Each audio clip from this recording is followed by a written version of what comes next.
Hello बच्चों, एक commerce में आपका स्वागत है। हम लोग पढ़ रहे हैं क्या चीज़? Consignment account. चैप्टर का नाम क्या है? कंसाइनमेंट। कंसाइनमेंट को हिंदी में बोलते हैं माल का चालान। ये माल चालान क्या होता है, इसको एक सिंपल वर्ड में समझ लीजिए, ज़्यादा लंबा नहीं चलना है। जैसे मान लीजिए ए या एक व्यक्ति मुंबई में है, एक व्यक्ति मुंबई में है और वो अपने गुड्स को, अपनी माल को कोलकाता में बेचना चाहता है और खुद जाकर नहीं बेचता है। ठीक है, माने मुंबई में खुद रहेगा, अपने गुड्स को कोलकाता में बेचवाना चाहता है कि मेरा गुड्स कोलकाता में बिक जाए। वहां बिक्री कहाँ हो जाए? सेल उसका कोलकाता में हो जाए। तो क्या करेगा? ए जो एक व्यक्ति जो है वो मुंबई से अपने माल को कोलकाता में भेज देगा। तो कोलकाता में एक व्यक्ति होगा पहले से, ठीक है, वो उस व्यक्ति क्या करेगा? वह व्यक्ति उस माल को रिसीव करेगा, रिसीव करके उस माल को बेचेगा। तो ये दो पार्टी हो गया, एक मुंबई से माल भेज रहा है, एक कोलकाता में रिसीव कर रहा है। तो जो मुंबई से माल भेजता है उसको बोलते हैं कंसाइनर।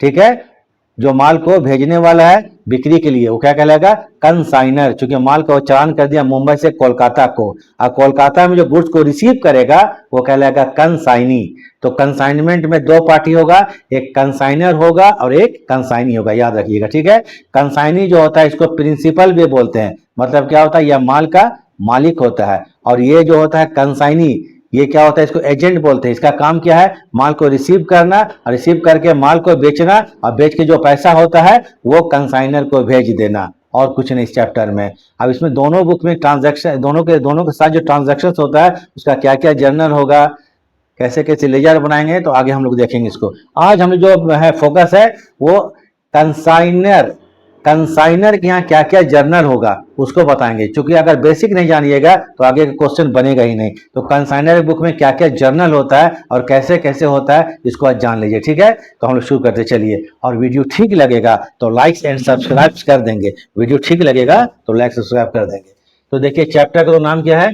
कंसाइनमेंट, मतलब माल का चालान। इसमें दो पार्टी होगा, कंसाइनर, एक होगा कंसाइनर, एक होगा कंसाइनी। कंसाइनर को हम प्रिंसिपल भी बोलते हैं क्योंकि मालिक है ये, और कंसाइनी जो है वो एजेंट है। एजेंट का काम क्या है? किसी के माल को बेचवाना। तो इसका काम क्या है? कंसाइनी का काम क्या काम है? माल को बेचवाना है। किसके माल को? कंसाइनर के माल को। मान कंसाइनर मुंबई में बोल चुके हैं, मुंबई से कोलकाता को क्या करता है? माल भेज देता है किसके पास? कंसाइनी के पास। कंसाइनी इसके माल को बेचेगा। तो ये एक तरह से एजेंट कहलाएगा। इसको एजेंट भी बोल सकते हैं, बहुत जगह इसको एजेंट बोला जाता है। ठीक है, अब हम लोग देखते हैं यहां पर कुछ जर्नल के एंट्रीज है, इसको देख लीजिए। In the books of consignor, in the books of consignor, consignor और कंसाइनी के बीच में जो ट्रांजैक्शन होगा उसका क्या क्या जर्नल होगा दोनों बुक्स में। तो आज आपको हम कंसाइनर के जर्नल बताते हैं। इसको देख लीजिएगा, समझ लीजिएगा, तो ये पूरा चैप्टर में काम देगा। क्योंकि जब जर्नल जानिएगा तो ही क्लियर बन पाएगा। तो in the books of consignor, पहला काम कंसाइनमेंट है। For goods sent on consignment, पहले माल का चालान करेगा कौन? कंसाइनर। माल को भेजेगा कंसाइनी को। तो पहला एंट्री लिखा गया है consignment account debit to goods sent on consignment. जितने अमाउंट का, जितने कॉस्ट का गुड्स को भेजेगा, जो भी 1 लाख 2 लाख 4 लाख, डेबिट क्रेडिट कर दीजिएगा। ठीक है, तो क्या है? For goods sent on consignment, जब कंसाइनमेंट माल को भेजा जाएगा तो पहला एंट्री कंसाइनमेंट अकाउंट डेबिट कीजिएगा। क्योंकि हम लोग कंसाइनमेंट पढ़ रहे हैं तो कंसाइनमेंट में एक साइड में कंसाइनमेंट लिखा जाएगा। ठीक है, तो consignment account debit to goods sent on consignment. Narration लिख लीजिएगा, being goods sent on consignment, narration complete, पहला एंट्री। सेकंड एंट्री क्या होगा? अब कहने का मतलब है कि मुंबई से कोलकाता को हम माल भेजे तो माल तो हवा में नहीं चला जाएगा उड़ करके। ठीक है, तो माल को ट्रक में लोड किया जाएगा, वहां पर वेजेस होगा, लेबर होगा, कूली होगा, बहुत बड़ा खर्चा होगा। तो क्या करेगा? जो कंसाइनर होगा शुरू में कुछ खर्च पेमेंट करेगा माल को भेजने में। माल को भेजने में खर्च होगा ही। ठीक है, तो for consignment expenses, for consignment expenses के लिए कंसाइनमेंट खर्चा क्या हो सकता है? That is for example carriage, माल का ढुलाई में खर्चा है, ढुलाई का भाड़ा लग सकता है, वेजेस मजदूरी सकता है, कूली, कूली समझ में आता है, काटे चला का भाड़ा, ये सब क्या अगर कंसाइनर पेमेंट करता है तो किसके लिए कंसाइनर पेमेंट कर रहा है? कंसाइनमेंट के लिए। तो लिखेगा consignment account debit, consignment account debit to cash oblique bank account, माने consignment account debit to cash oblique bank account. ये क्या होगा? कंसाइनमेंट में जो खर्चा करता है कौन? कंसाइनर करता है खुद। नरेशन लिख लीजिएगा, बीइंग, ठीक है, ठीक है, being consignment expenses paid by the consignor, being consignment expenses या expenses of consignment paid by the consignor. Number 3 देखिए, अब उसके बाद गुड्स भेज दिया, खर्चा भी पे पेमेंट कर दिया कंसाइनर। अब गुड्स क्या हुआ, मान लीजिए कि मुंबई से कोलकाता को चला गया, गुड्स भेज दिया गया, उसी टाइम क्या करेगा कि जो कंसाइनी होगा, ये दो ही पार्टी होगा, एक कंसाइनर माल को भेजने वाला, एक कंसाइनी माल को रिसीव करके बेचने वाला, तीसरा पार्टी फिलहाल नहीं आएगा। तो अब क्या करेगा, जब कंसाइनी के पास माल रिसीव कर लिया कंसाइनी, तो उसी टाइम कंसाइनर को कुछ एडवांस पैसा भेज देता है, कुछ एडवांस पैसा भेज देता है उसी वक्त। मैंने गुड्स को रिसीव किया कंसाइनी, अब कुछ एडवांस पैसा कंसाइनर को भेज दिया, कुछ एडवांस पैसा कंसाइनर को भेज दिया। तो number 3, 4 advance received from consignee, advance receive from consignee, consignee से एडवांस रिसीव किया जाएगा। तो कंसाइनी जो एडवांस में पेमेंट करेगा वो कैश में कर सकता है, ठीक है, कैश में कर सकता है, चेक में कर सकता है और बिल में कर सकता है। 3 फॉर्म में हो सकता है, कैश के फॉर्म में हो सकता है, चेक के फॉर्म में हो सकता है और गुड्स के फॉर्म में हो सकता है। तो जो जिस फॉर्म में रहेगा, अगर कैश होगा तो कैश अकाउंट डेबिट, चेक होगा तो बैंक अकाउंट डेबिट और बिल आएगा तो बिल से receivable account debit to consignee. Who is the giver, consignee, क्योंकि कंसाइनर का बुक है, कंसाइनर सिर्फ कंसाइनी को जानता है। किसको जानता है, कंसाइनी को। दो पार्टी इसमें कंसाइनमेंट में, कंसाइनर एंड कंसाइनी। तो क्या करेगा, कंसाइनी से जब पैसा आएगा तो पैसा आ रहा है, debit what comes in, cash account या बैंक अकाउंट या बिल रिसीवेबल अकाउंट डेबिट कर दिया जाएगा टू कंसाइनी अकाउंट। फिर उसके बाद ये जो बिल आ गया है, इस बिल को कंसाइनर बैंक से डिस्काउंट कराएगा, या बिल को डिस्काउंट जब कराया जाएगा, क्वेश्चन लिखा रहेगा तब कीजिएगा, ठीक है। फॉर डिस्काउंटिंग ऑफ बिल, अगर बिल को डिस्काउंट किया जाता है तो इसका एंट्री होगा, आप 11th में पढ़ चुके हैं तो अच्छा बात है। जब बिल डिस्काउंट करते हैं तो cash oblique bank account debit, cash oblique bank account debit, discount charges account debit to bill receivable account, bill का डिस्काउंट हो गया अगर डिस्काउंट हुआ तो। नंबर 5, फॉर सेल प्रोसीड्स, अब कंसाइनी माल को बेचेगा, कौन, कंसाइनी माल को, गुड्स को बेचेगा। जब गुड्स को बेचेगा तब ये लिखेगा क्या चीज, कंसाइनर, कंसाइनी अकाउंट डेबिट, बेच कौन रहा है, कंसाइनी, नोट कंसाइनर, कंसाइनी बेच रहा है तो कंसाइनी को जानता है consignor, consignee account debit to consignment account, consignee account debit to consignment account. Narration लिखिएगा, being sale proceeds received from consignee, being sale proceeds received from consignee, ये narration हो जाएगा। नंबर 6, फॉर कंसाइनीज एक्सपेंसेस, अभी जो consignee जो है ये भी खर्च करता है, ठीक है, गुड्स को रिसीव करेगा तो गुड्स क्या रिसीव करेंगे, मतलब ट्रक से माल को उतारेगा, गोदाम में रखेगा, फिर सेल करेगा, इसके पास भी बहुत सा खर्चा आता है, इसके पास भी कैरेज आता है, वेजेस आता है, कूली आता है, सेलिंग एक्सपेंसेस आता है, ये सब खर्चा अगर कंसाइनी करता है। फिर कंसाइनी कमीशन लेता है, कहने का मतलब कंसाइनर कंसाइनी को माल बेचने के लिए भेज दिया है 1 लाख रुपया का, मान लीजिए, तो कंसाइनी क्या करेगा, 1 लाख का माल को बेच के 2 लाख में कंसाइनर को पूरा पैसा भेज देगा, ऐसा नहीं होगा। कंसाइनी जो मेहनत करेगा कंसाइनी माल को बेचने में, तो उसके लिए क्या करेगा, वो कमीशन चार्ज करेगा। तो कंसाइनी के पास भी 2 चीज होता है, वो खर्चा करता है माल को बेचने में, माल को उतारने में, उसके बाद वो कमीशन भी लेता है, दोनों का सेम एंट्री होता है, इसलिए एक साथ कर दिए। For consignee's expenses and commission, consignee जो कमीशन लेगा, बोलेगा ठीक है आपका माल को हम, आपके माल को हम 1 लाख में बेचे हैं और 5% कमीशन लेंगे, तो 5,000 का कमीशन कंसाइनी को देना पड़ेगा कंसाइनर को, ठीक है, कंसाइनी को देना पड़ेगा कंसाइनर को। तो for consignee's expenses and commission, तो consignment account debit to consignee account, consignment account debit to consignee account, इसके लिए होगा being expenses oblique commission charge by the consignee, being, narration लिख लीजिएगा, बीइंग एक्सपेंसेस, यहाँ पर नरेशन हम नहीं लिखे हैं फिर भी हम बोल दे रहे हैं, being expenses and commission charge by the consignee, being expenses and commission charge by the consignee. उसके बाद कंसाइनी के बाद कभी कभी कुछ माल बच जाता है, कुछ माल बच जाता है, उसको बोलते हैं अनसोल्ड स्टॉक, क्या कहलाता है वो, अनसोल्ड स्टॉक, ठीक है, जरूरी नहीं है कि पूरा माल बिक जाए, कुछ माल बच जाता है, उसको बोलते हैं अनसोल्ड स्टॉक या क्लोजिंग स्टॉक, अनसोल्ड स्टॉक जो माल नहीं बिका है, तो इसके लिए for unsold stock. Number 7, for unsold stock, unsold stock के लिए consignment stock account debit to consignment account, ये लिखिएगा बीइंग, ठीक है, वैल्यूएशन ऑफ अनसोल्ड स्टॉक, यही लिख दीजिएगा being valuation of unsold stock. अब वैल्यूएशन क्यों लिखें, इसका वैल्यूएशन किया जाता है, इसको आगे जाके पढ़ेंगे। अनसोल्ड स्टॉक का वैल्यूएशन किया जाता है, लोग यहाँ पर अच्छा तरह से फंस जाते हैं, इसका वैल्यूएशन कैसे किया जाएगा तो इसको भी हम आप लोग को बताएंगे, ठीक है। तो फिलहाल एंट्री बता रहे हैं आज। For unsold stock consignment stock account debit to consignment account being valuation of unsold stock. Clear है, इसका स्क्रीनशॉट लीजिएगा, थोड़ा सा हम कुछ देर रुक जाएंगे अभी, फिर देखिए। फिलहाल number 8, for claim received for damage goods. कभी कभी गुड्स क्या होता है, डैमेज हो जाता है, कभी कभी गुड्स वगैरह डैमेज हो गई, मान लीजिए ट्रक से माल जा रहा है या रखे के गोडाउन में गुड्स डैमेज हो गया। गुड्स जब डैमेज होता है तो अगर माल इंश्योरेंस कंपनी में इंश्योर्ड है, इंश्योरेंस कंपनी माल इंश्योर्ड है तो इंश्योरेंस कंपनी क्लेम देगा डैमेज का, ठीक है, क्लेम देगा। तो क्लेम ये दो तरह का देता है, एक फुल क्लेम देता है, फुल क्लेम मान लीजिए 1 लाख का हमारा डैमेज हुआ, इंश्योरेंस कंपनी 1 लाख रुपया दिया, उसको बोलते हैं full claim receive for damages. और अगर कभी कभी माल आपको 1 लाख का डैमेज होता है, बर्बाद होता है, और इंश्योरेंस कंपनी 75,000 देता है, इसको बोलते हैं पार्टली क्लेम रिसीव। तो दोनों में एंट्री अलग अलग होगा, देख लीजिए, ये सब इंपॉर्टेंट चीज है।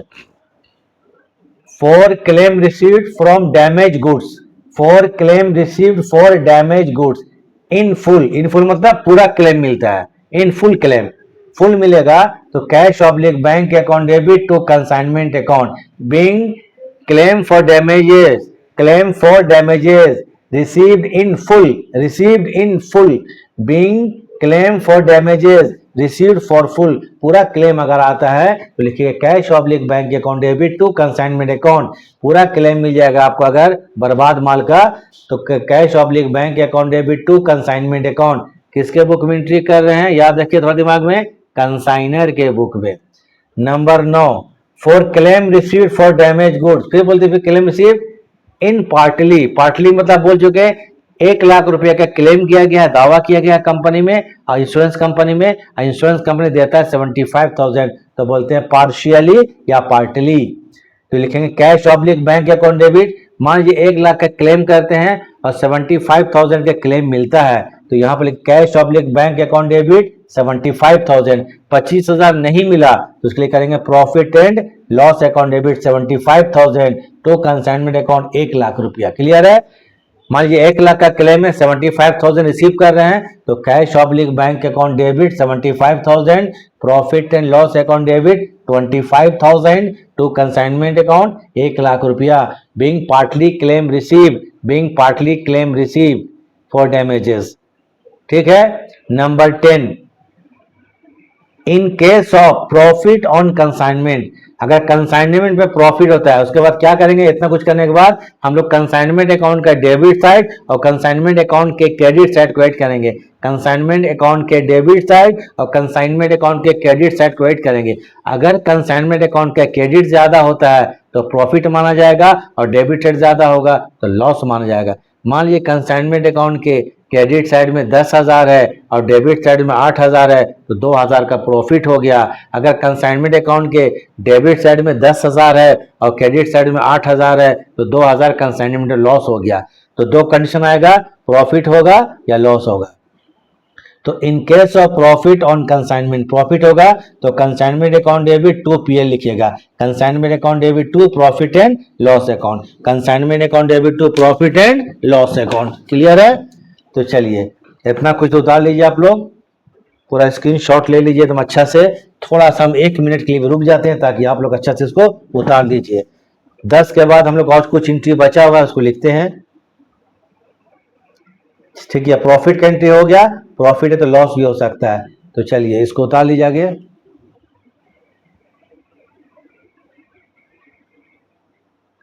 हो गया होगा स्क्रीनशॉट। चलिए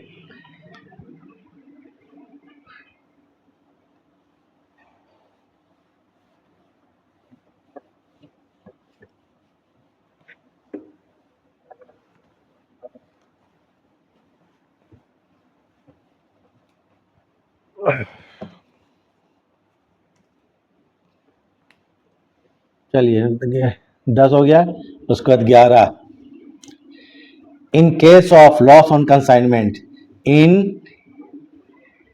case of loss on consignment, अगर कंसाइनमेंट में लॉस हो जाता है, in case of loss on consignment, अगर लॉस होता है तो उल्टा कर दीजिए, तब होगा profit and loss account debit. तब क्या होगा? Profit and loss account debit, profit and loss account debit to consignment, to consignment account हो गया। ठीक है, किसका? ये लॉस का, ये लॉस का एंट्री। तो पीएल अकाउंट डेबिट करेंगे to consignment account, profit and loss account debit to consignment account, profit and loss account debit to consignment, being loss on consignment transfer to profit and loss account. ठीक है, इसका भी screenshot ले लीजिए।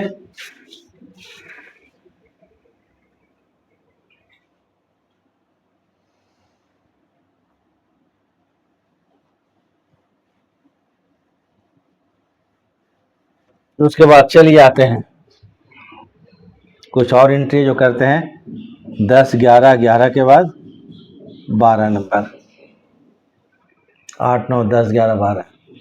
उसके बाद क्या करेगा कंसाइनी? क्या करेगा? आपका गुड्स तो बेच दिया है, बेचने के बाद, गुड्स बेचने के बाद जो बैलेंस अमाउंट बचेगा वो कंसाइनर को भेज देगा, जो बैलेंस अमाउंट बचेगा। ठीक है, ये बैलेंस अमाउंट क्या होता है समझाते हैं। For balance amount received from consignee, from consignee, balance amount consignee से रिसीव किया रहा है, तो बैलेंस अमाउंट जो भी बचेगा वो कंसाइनी कंसाइनर को भेज देगा। तो बैलेंस अमाउंट जो भेजेगा तो वो कैश में हो सकता है, इन अ फॉर्म ऑफ कैश में हो सकता है, चेक में हो सकता है और बिल में हो सकता है। तो इसके लिए एंट्री कीजिएगा cash oblique bank oblique BR, bills receivable account debit. Who is the giver? Consignee. तो टू क्या लिखेंगे?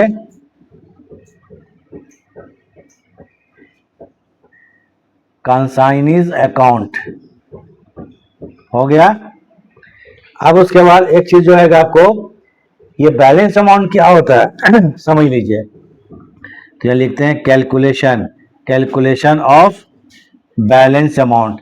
बहुत इंपॉर्टेंट चीज है, लोग यहां पर मिस्टेक कर देते हैं, जरा ध्यान से देखिएगा। Calculation of balance amount, balance amount निकाल रहे हैं। इसको निकालने के लिए अब मान लीजिए कि कंसाइनी जो है माल को 1 लाख में बेचा, तो यहां लिखिएगा सेल प्रोसीड्स। क्या है? Sale proceeds by consignee. Consignee जितना रुपया का माल बेचा उसको लिख लेगा कंसाइनी। मान लीजिए 1 लाख का गुड्स बेचा, यहाँ 1 लाख लिख देगा। और मान लीजिए शुरू में कंसाइनी क्या करता है, कंसाइनर को एडवांस पैसा भेज देता है। मान लीजिए एडवांस में 40,000 रुपया भेज दिया था, तो लेस लीजिएगा advance received from consignee. Less क्या करेंगे? एडवांस। या बैलेंस अमाउंट निकालने का formula advance RECD received from consignee.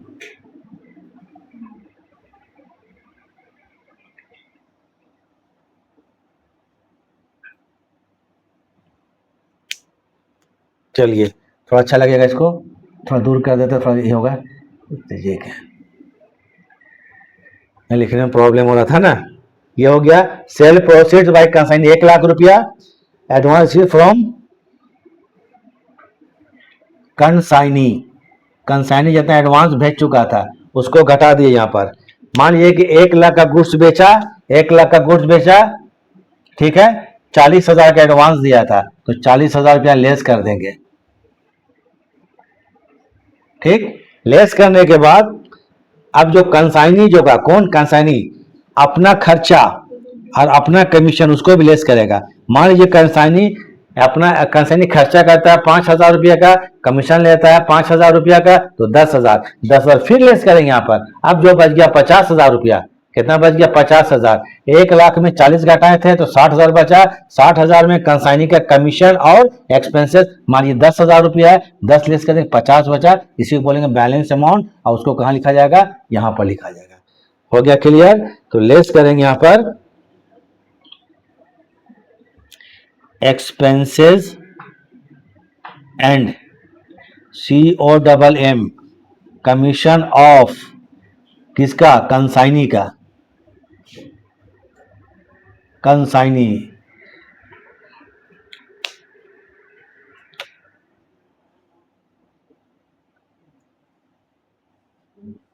अब ये जो बच जाएगा ये balance amount received from consignee, ये रिसीव किया जाएगा जिसका एंट्री हम लोग यहां पर करेंगे। तो balance amount received from consignee, इसको क्या बोलिएगा, balance amount received, RECD, received from, किससे, कंसाइनी से, किससे, कंसाइनी, कंसाइनी। ठीक है, हो गया। तो ये जो बैलेंस अमाउंट आएगा इसी को हम लोग यहां पर लिखेंगे। तो इसके स्क्रीनशॉट लीजिए, चलिए स्क्रीनशॉट ले लीजिए। अब एक फाइनल आखिरी एंट्री बताते हैं, क्या चीज, आखिरी एंट्री जो है उसको बताएंगे। तो इसके बुक में एंट्री खत्म हो गया, चलिए इसको आप लोग लिख लीजिए।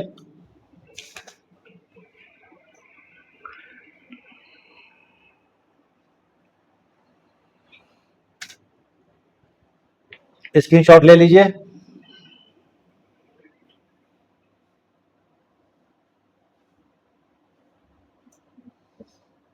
दिख रहा है?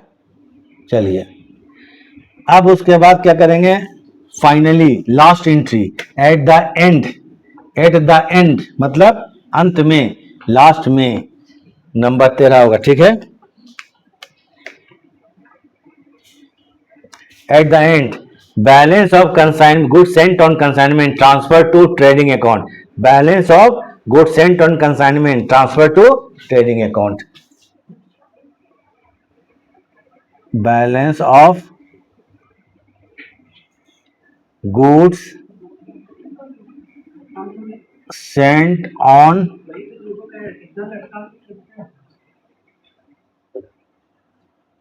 consignment ट्रांसफर टू कहाँ, trading account, transfer to trading. तो इसके लिए लिखिएगा trading account, good sent on consignment account debit,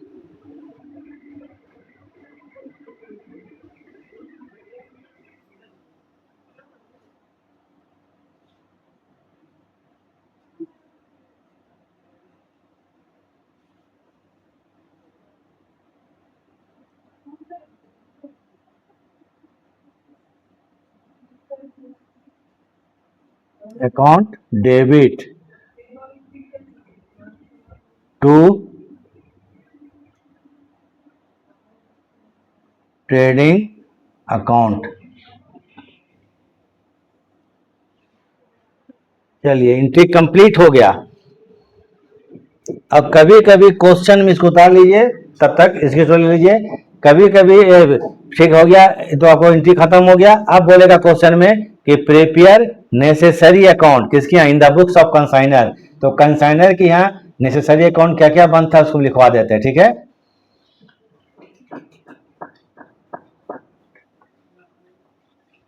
अब आते हैं यहाँ पर कंसाइनर के बुक में नेसेसरी अकाउंट, बोले आवश्यक खाते खोलिए, नेसेसरी अकाउंट्स। तो पहले बनाइएगा यहाँ पर, क्योंकि चैप्टर का नाम ही कंसाइनमेंट है, तो बनाएंगे पहले कंसाइनमेंट अकाउंट, कंसाइनमेंट अकाउंट बनेगा, ये मस्ट है। दूसरा बनाएंगे गुड्स सेंट ऑन कंसाइनमेंट,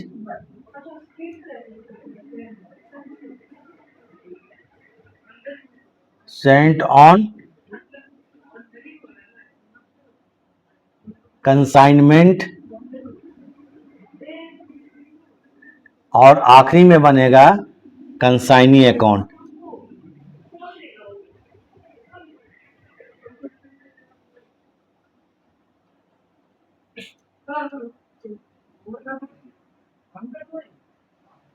ठीक, तो बस इसको आप लोग नोट कर लीजिए और इसको पढ़ लीजिए अच्छा से। ठीक है, अभी तो कोई आप लोग का एकदम डिटेल, हम शुरू से आखिर तक डिटेल में पढ़ाते हैं उसको, देखिए डिटेल में, ऊपर ऊपर नहीं पढ़ाएंगे। ठीक है, तो चलिए कर लीजिएगा इसको। ठीक है, वीडियो देखने के लिए क्या थैंक्स। कुछ देर छोड़े जाते हैं, इसको उतार लीजिएगा।